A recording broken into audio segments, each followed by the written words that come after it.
about all things board games that you can listen to in less time than it takes to whip a Dalgona coffee by hand. Board Game Blitz is sponsored by Grey Fox Games. This week, we're talking about two-player games. First, we discuss a couple games we played recently, like 1889 and Forgotten Waters. Then, we revisit a topic we discussed all the way back in episode 20, some of our favorite two-player games. Finally, we wrap things up with a look at the etymology of the word duel. And now, here are your hosts, Ambie and Crystal. One quick announcement before we hop into the episode, and that is if you were one of the prize winners from our recent contest and you were like, hey, where the heck is my prize? Just so you all are aware, because the pandemic and quarantine kind of hit right around the same time we announced the winners, and I am high risk for COVID-19. I am not going to the post office right now. So any of the prizes that were coming directly from me have not been shipped yet. They are still safely in my house, and I will be shipping them out as soon as it is safe to do so. So we apologize for the delay on getting those out, but hopefully you all understand why I haven't been able to do that.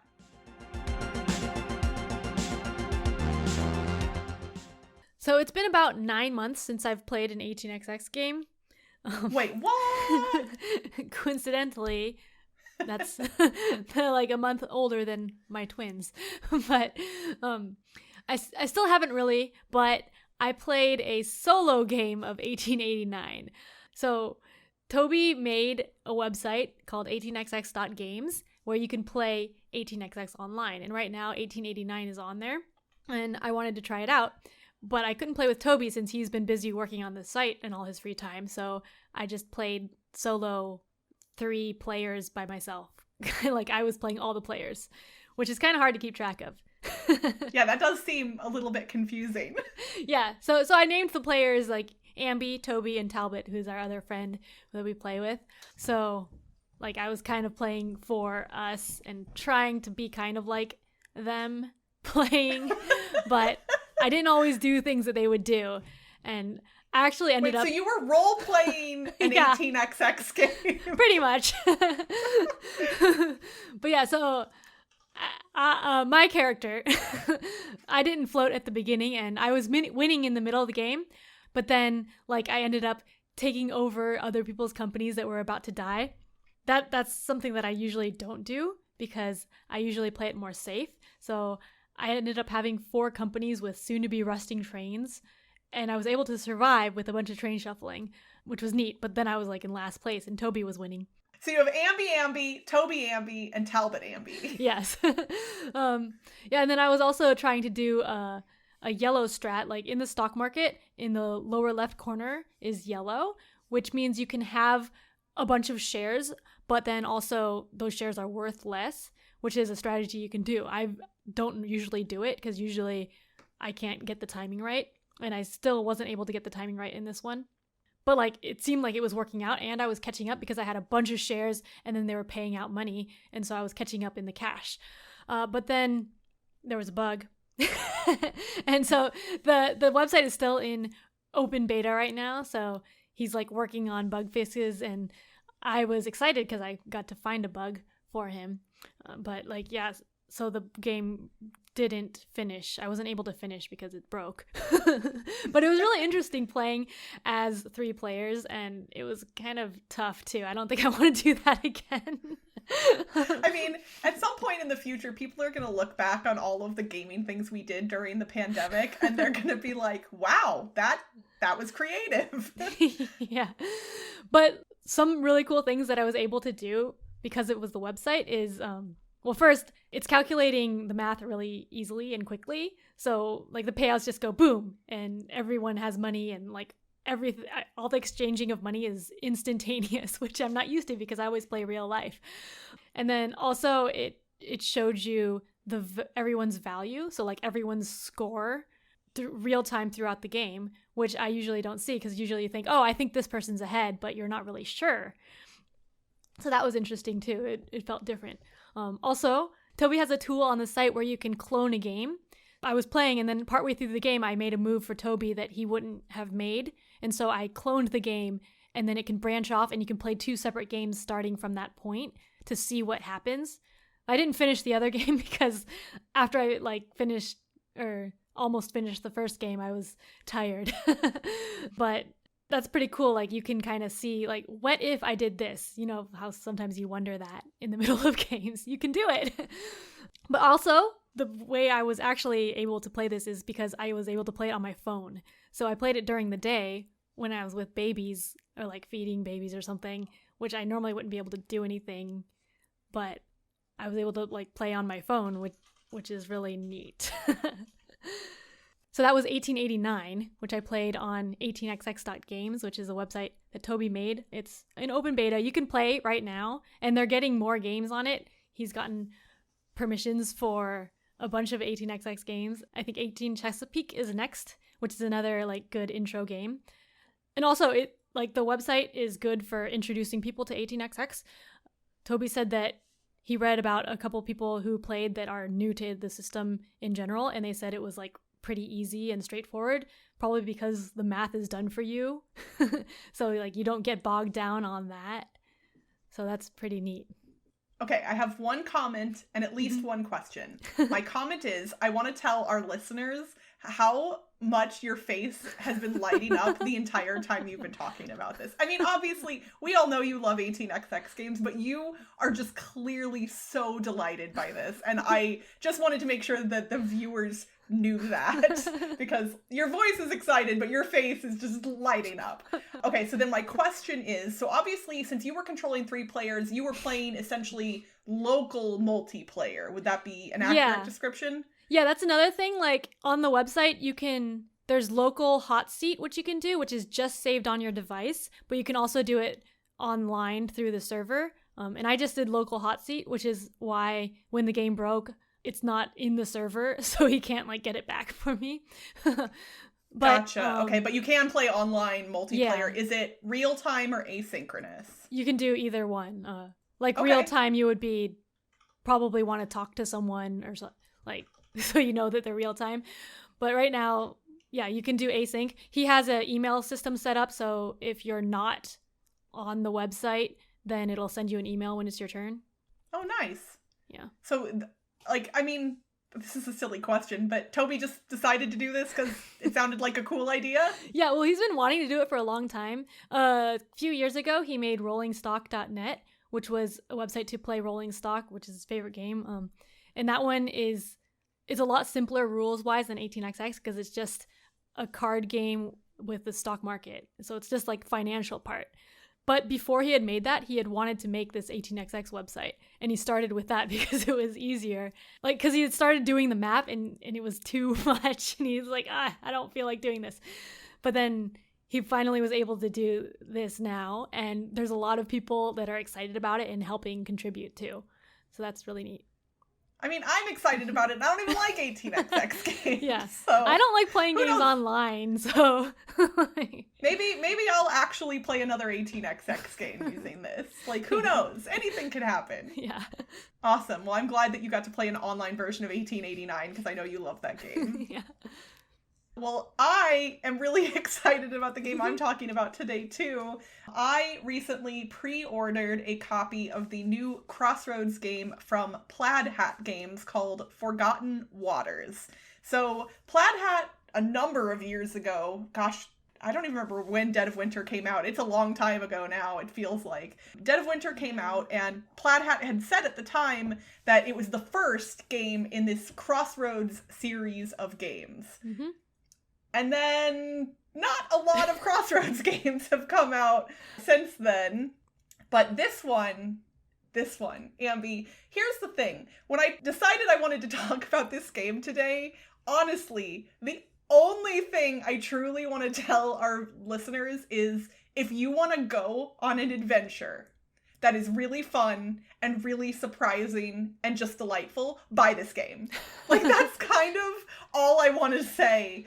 I can explain the mechanics to you. So it is a pirate-themed game, and I don't usually like pirate themes. I've mentioned this in the past.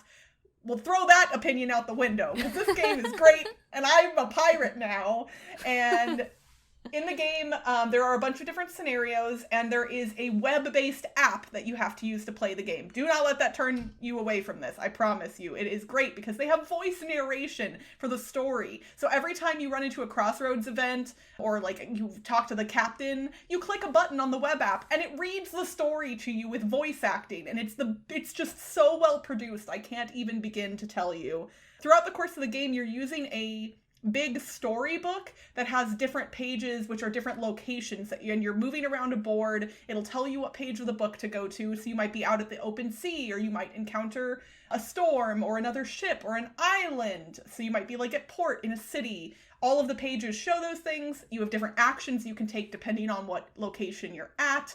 And then those actions will potentially get you things. And you have a story that you're going through with an objective. Sometimes you don't know the whole story or objective right at the beginning. You kind of just have to go exploring. I've only played the first scenario so far. I'm not going to spoil any of the story of it for you. But if you don't care about mild story spoilers, I actually played through the first scenario live on the internet. So there's a 2-part video. Actually, Ambie will link it in the show notes because she's awesome. Where I played through the whole first scenario and got like the chat to kind of help me make decisions. It is normally a 3 to 7 player game, but the designer has an official solo and 2-player variant. And I played the solo variant and it worked great. Even though I was messing up one of the rules during my first section of the video, I fixed it later and it was all fine. So if you watch the first part of the video and then you watch the second part, you'll see I fixed it right at the beginning of the part 2 of the video. I explained my mistake. But I should probably put a note in the video for part 1 just to let people know the part that I messed up. Regardless, even messing something up a little bit, it was one of the most delightful experiences I've had with a board game in ever. Wow. Like I was trying to think of a time frame. This truly, I think, is one of my favorite games of all time. Wow, and you just played it solo, right? I've only played it once, so admittedly, like, this is a first impression. I played it solo. Wow. It didn't feel like a solo play, though, because I was talking and interacting with the live chat. So it really didn't feel solo, even though it was. Everything about this game just clicks. It works well. It feels great. I love it. I love it so much. I cannot wait to play it more. I hope that it continues to be just as amazing with future plays. But I believe you can pre-order it from your friendly local game store, which I'm sure most of them that are taking orders right now would appreciate your business, since a lot of storefronts are not open currently because of the pandemic.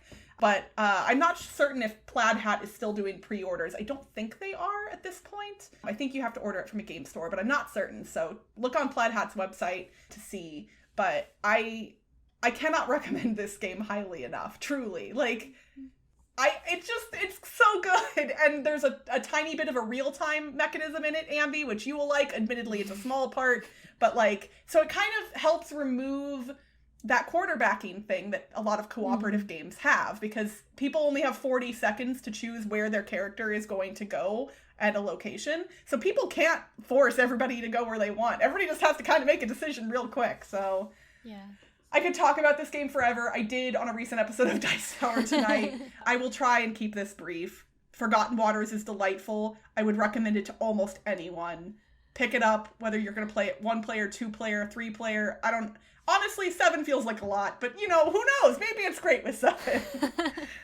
So that is Forgotten Waters from Plaid Hat Games.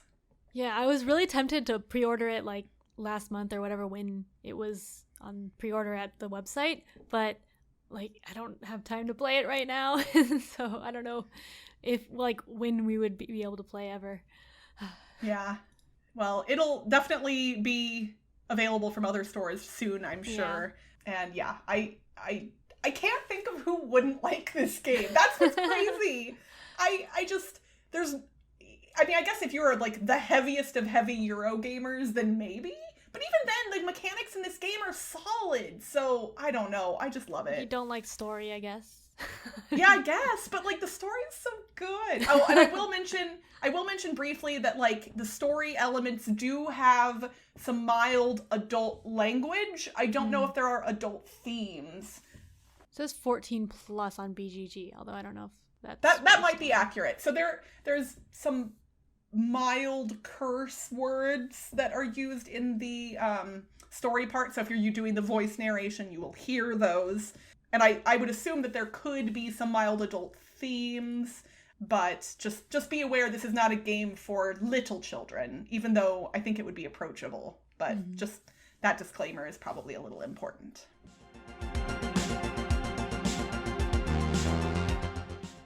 For our thematic discussion this week, we're actually going to revisit a topic that we talked about all the way back in episode 20, which, holy moly, that was more than 3 years ago now. Yeah, it's a long time. So Cassidy and Ambie and I talked about two-player games. And I will admit, I re-listened to that episode, and it was our thematic discussion was a little bit short back then. I think at episode 20, we were still getting our legs underneath us.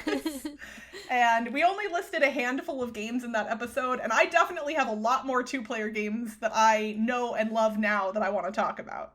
Yeah. I didn't actually re-listen to it, but I looked at the notes of which games we talked about, and some of the two-player games were ones that already came to my mind, like Netrunner and BattleCon, which are games I still like a lot, although I haven't played Netrunner since a long time.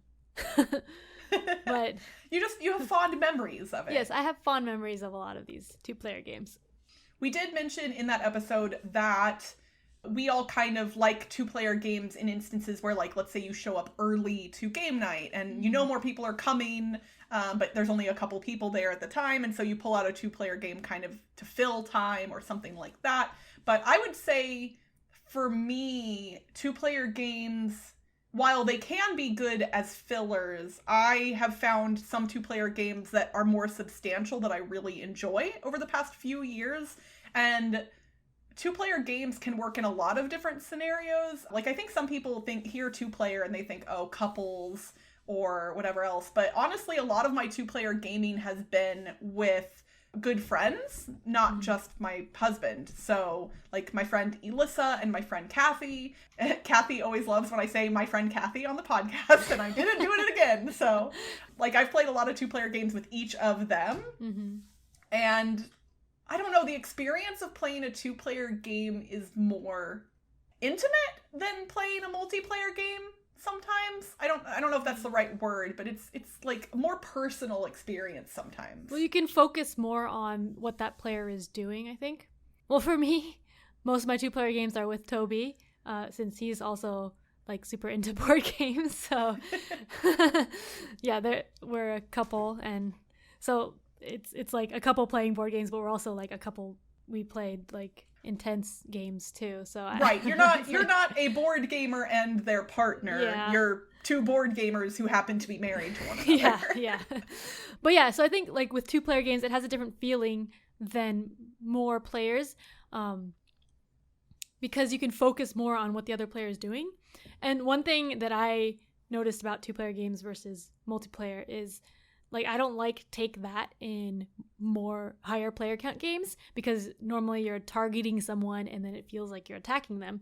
But in two-player games, when you attack someone, when you attack the other player, then it's just benefiting you directly, and so you expect them to attack you and you to attack them, because that's just benefiting yourself. So right, there's no hard feelings. You can still be bummed if they have a good turn, but it's not unexpected ever. Yeah, in a 4-player game, if everyone is attacking you, you start feeling a little bit hurt, because you're this is just not fair. But in a 2-player game, you're well, that makes sense. Yep, exactly. It's yep, that puts I'm you the ahead. Same way. Yeah, I don't like being super antagonistic in some games, or I struggle with being antagonistic. Even in games that I really like, sometimes it's hard. And in a 2-player game, I'm oh no, we can wail on each other all day. Yeah. But one example of a game that feels different, I think, is Azul. In that one, it's 2 to 4 players. But in 4 players, you can still you're taking tiles that other people might want, or leaving someone with the bad tiles. But it's just one person out of 4 that gets stuck with those bad tiles. But in 2-player, it's you or them. So, and you're really paying attention to what tiles they want, so you can just take from them. And it's more in your face, I think. For sure. There are a few games like that that aren't necessarily made just for 2 players, but work really well with 2 players. A few of the ones that I really love that are not dedicated 2-player games, but I love playing them with 2 people. Race for the Galaxy is really good at 2. Kingdomino, I actually prefer playing Kingdomino with 2 players unless I'm using both of my copies of the game in a 4-player game, which I, yes, own 2 copies of Kingdomino. And I think Chronicles of Crime is also really good with 2 people. You can play with more, but I think with too many people, Chronicles of Crime gets a little bit like, it's too hard to make decisions when there's lots of people. But 2 people, you still can bounce ideas off one another, but it's easier to make decisions, and I really like that. Yeah, I think similarly to that, I like a lot of the escape room type games 2-player, unless they're ones that need a higher player count. But no, I agree 100% with that. Yeah, because you want to both be, like, if there's too many people, you can't all see what's going on. And, yeah. Yeah, no, I agree 100%. Because, yeah, and if you play an escape room game solo, if you get stuck on a puzzle, you're just stuck on a puzzle. Whereas with 2 players, at least you can kind of like, okay, you look at this one for a second, see if you can figure it out. Yeah. And you can bounce ideas off one another. That's a really good point. I think 2 players is probably my favorite player count for escape room games as well. Yeah, me too.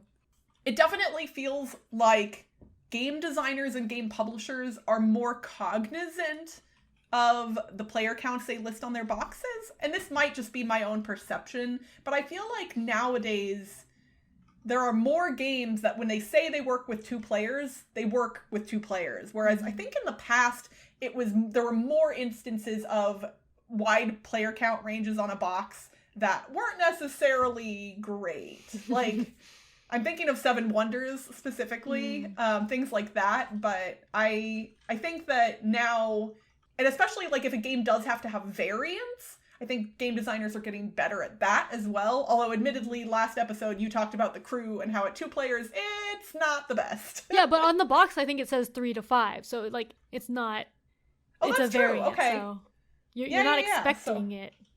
Right. It's like, okay, so we tell you 3 to 5, but you know what? If you really want to play it with 2, we will give you the tools to do that. That's actually kind of cool. Yeah. So what are some dedicated 2-player only games that you like? So since the last time we talked about this, I actually haven't played as many 2-player games as I used to because we got into 18XX and those need 3 players or more most of the time. But one that I like that I didn't mention before was The Ravens of Thri Sahashri. That's a cooperative 2-player asymmetrical card game. I've talked about it some before, but it's very unique and puzzly, and I really like it. And I think I like playing cooperative games a lot, like 2-player. I like cooperative games anyway, but 2-player is like... True. Is fun. Ditto. I think ditto for the same reasons that we were talking about with the escape room games. Like, you don't have too many opinions in the room trying to make decisions. You just have 2 people that can kind of talk through a thing, and it feels nice. Yeah. To that end, there's some cooperative 2-player games that I really like. I think a good one to mention is And Then We Held Hands, which I've also mentioned on the show before, which is a really unique 2-player game. It's a very special 2-player game. It's so different than anything else that I own or have played because the players don't get to speak during gameplay. You have to just communicate non-verbally, basically. It's interesting and I really like it. Similarly, Fog of Love is another 2-player game that I picked up and fell in love with in the past few years, and it is just delightful. It's a neat experience, if nothing else. And there are definitely some other 2-player games that have kind of become regulars for me. Hanamikoji is almost always in my quiver, my thing that holds card games, and it is one of my favorite 2-player games by far. I recently talked about Unmatched, which I really like, and I think is going to become a favorite for me as well. Circle the Wagons is a great 2-player game from Button Shy Games. And you know what? Codenames Duet. I think I've talked about this on the show before as well, but I burned myself out on regular Codenames hard after it came out. And when I heard they were releasing Codenames Duet, I was like, really? Another Codenames? Really? Yeah. And then I played it, and Codenames Duet is delightful. It reinvigorated my love for Codenames, and I will always play Codenames Duet, even though regular Codenames kind of doesn't interest me anymore. Yeah, Codenames Duet is a lot of fun, and Toby and I are not great at it. Because when we play regular Codenames, we're usually not on the same team, and when we are on the same team, we're like on totally different wavelengths and just get it wrong all the time. So yeah, we should play Codenames Duet more though. Yeah. I wonder if there's a way to play Codenames Duet online. It would be fun for you and I to try and play that at some point. Maybe. I bet we could figure out a way to do that. I mean, we could probably just do it with a webcam. Oh yeah, that's true. Yeah, we could probably make that happen. And I do like that it feels like in the past 2-player games were often small card games or abstract games, which we haven't really even touched on many abstract games. And I think there have been some more robust 2-player games that have come out in the past few years. The one notably for me that I really like is Duelosaur Island, which is the standalone 2-player game in the Dinosaur Island line of games. And it's a pretty robust experience, but it's just for 2 players, and I really like it. Yeah. There's a lot of 2-player games for Uwe Rosenberg's games, like the All Creatures Big and Small for Agricola, and then I haven't played most of them, though. Cave versus Cave or whatever. I haven't played most of them. I did play the one for Le Havre last year, and it was really enjoyable, so. That's cool. I've never played the big versions or the small versions of those games. And there are definitely some 2-player games that are on my list of things that I want to play and haven't, that I know are really popular. Things like Star Realms, Fox in the Forest, Targi, and Star Wars Rebellion, which I own and have still never played. I really want to play Star Wars Rebellion. I don't have anyone to play that game with. Like, I don't have the right friend for that game, I guess. Nobody is interested, so... Aww. I gotta figure out a way to find someone to play Star Wars Rebellion with me at some point. Well, it seems like 2-player games should not just be discounted as couples games or filler games. They are robust and wonderful, and hopefully, if some of you are trapped at home during the quarantine and you're thinking, hey, there's 2 of us here, let's order a board game and play it, maybe some of these recommendations will help you out.